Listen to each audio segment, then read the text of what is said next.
The role of biokinetics in the development of solatanol was to start to develop a package around the technical understanding and the science that explains everything about how the molecule actually works and how the effects in the field in terms of disease control that a grower would see are actually delivered.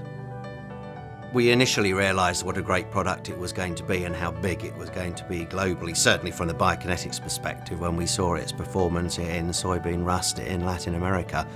Since then, obviously, we've moved on to cereals. What the fungicide biokinetics team do is to actually mimic the field spray as closely as possible, and then at intervals after the spray's landed on the plant, we're recovering what's on the surface, what's in the plant tissue. We can actually follow the product molecule through the plant, through its journey from the surface to delivering disease control over weeks or months if necessary.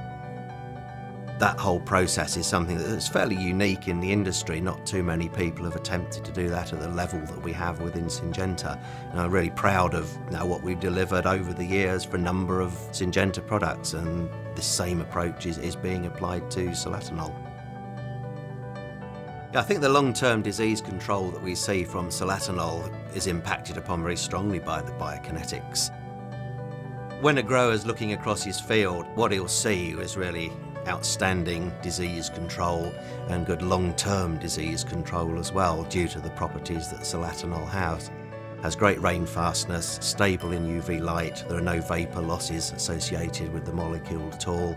It moves from the surface through the wax into the plant and distributes itself quite evenly over time. And also when it's inside the plant, absolutely critical, it has a really good sort of longevity of the molecule itself. It doesn't break down very quickly within the plant. It lasts long enough to give us really good long-term disease control.